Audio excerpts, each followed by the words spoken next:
Hello and welcome back to the channel. In today's video, I'm going to be telling you why the NFL is up for grabs, college football is just as crazy as it's ever been, and previewing the Eagles at the Giants and why I think the Giants have a possibility to upset the Eagles.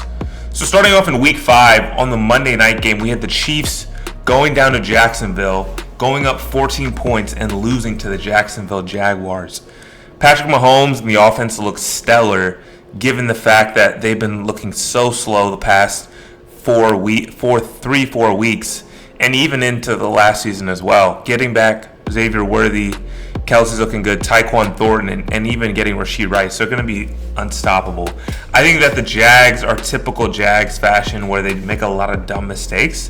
But honestly, Liam Cohen's got the boys looking right, and I think that they can honestly win their division, if not get a wild card spot, because the Colts are in their division too.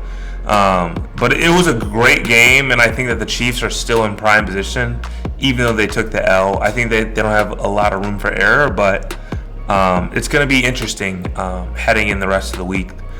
And then off that, I think that the Eagles and the Bills losing their first game of the season to what I would call subpar opponents. The Eagles, losing at home to the Denver Broncos. The Broncos, who I feel just are not consistent, right? People are saying that they're going to run away with the AFC West. I don't think so. I think that the Broncos have to put up week in and week out good performances. Bo Nix, second-year quarterback, you can't expect him, to have, week after week getting those huge gains and wins for the Broncos. I think the defense is solid, but Eagles, I think they beat themselves. They're the defending champs. They can't win at home. Like, come on now. A.J. Brown, now that he's got his ring, I think he wants out. So it's really all about, can A.J. Brown, can Saquon, and Devontae Smith get on the same page with Jalen Hurts? Because Jalen Hurts is just trying to win the game. Like, he doesn't care about stats, and that's why he gets disrespected. But I think it's really going to be, can the Eagles get on the same page, or is it going to be like 2 years ago when they went 10-1, but down the stretch nobody really wanted to be there? So that's going to be key. On another note, I think that the Bills, they were on cloud 9 and they got brought back down to earth with a Stephon Diggs returning game. You knew that he was going to go over 100 yards. If you didn't bet that, you should have. Drake May honestly has impressed me. I think him and Vrabel's the right coach. I think that he finally has a coach who's going to believe in him. Gerard Mayo is kind of a tough grinder. He's directly off the Belichick staff. I like him. Shout out.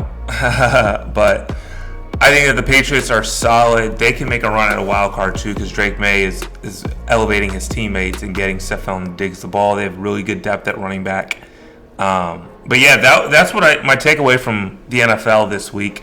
A lot of upsets. I think the Chargers are falling. Shout out to the Chargers believers, because I think that you guys are delusional and that you need to understand that Justin Herbert is just not as good as you think. He looks on paper like he is that guy, but when it comes to the big games, you can't be losing to the Commanders at home with a banged up Jaden Daniels, beat up running game, and no Terry McLaurin. Like, you just got to find a way.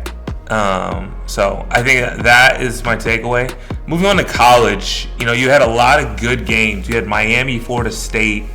You had Ohio State, Minnesota. And then, you had Penn State, UCLA losing. I think that was the biggest thing. And then also Alabama, Vanderbilt. My takeaway is Ohio State is the best team in the country, right?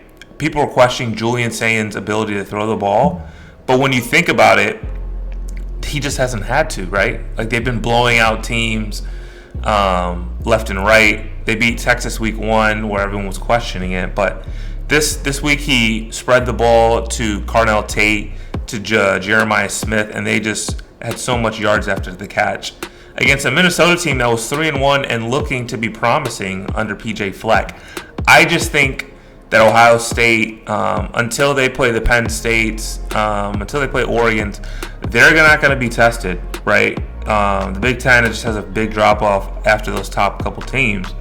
So I think that they're the best team. I think Alabama is proving that, they're still Alabama at the end of the day. Like, they had that big loss against Florida State early, who, I think Florida State's a solid team. Castellanos throws the ball well. They have a good wide receiving core and running game.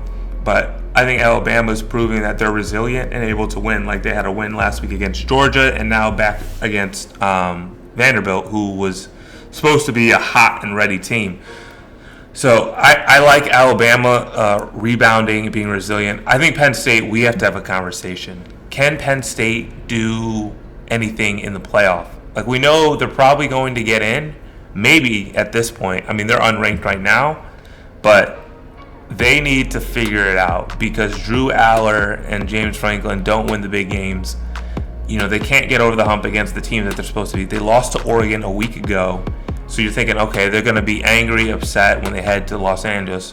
But they got caught in fairyland, right? They didn't know that UCLA was going to take them serious. They had just fired their coach.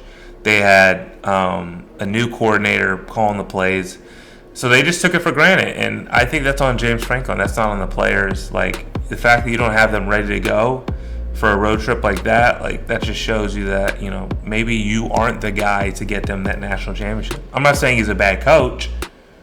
But, is he the one to get them back to where they want to be? I don't know if that's the answer. But to me, Oregon is right there as the second best team in the country. I think that their quarterback, Dante Moore, shows you why he is why he was backing up Dylan Gabriel is because, he has that poise. He is ready for the moment. So that's kind of my takeaway on college. We'll look to see, who is going to be the Heisman winner this year. But my pick right now is going to be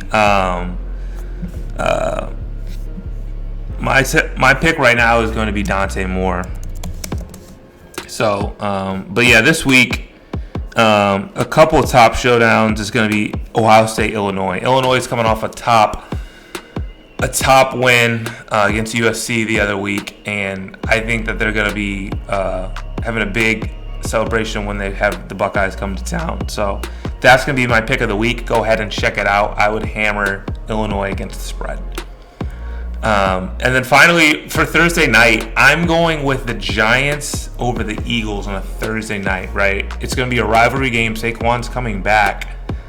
But I think Jackson Dart and the boys are going to have a showdown, right? I don't believe in this Philly offense at this current moment. I think that they're rattled. I think New York has a decent defense, and Jackson Dart is going to play better at home. But yeah, I think that the Eagles, until they can prove that they can complete passes in the second half, I'm not picking them, right? I think that they're going to be struggling. So that's my pick. Hot take of the week. If you are looking to get into who you should pick this week, I'm going to go with the Giants. But let me know what you guys think in the comments. As always, please like, subscribe if you are interested. So thanks again.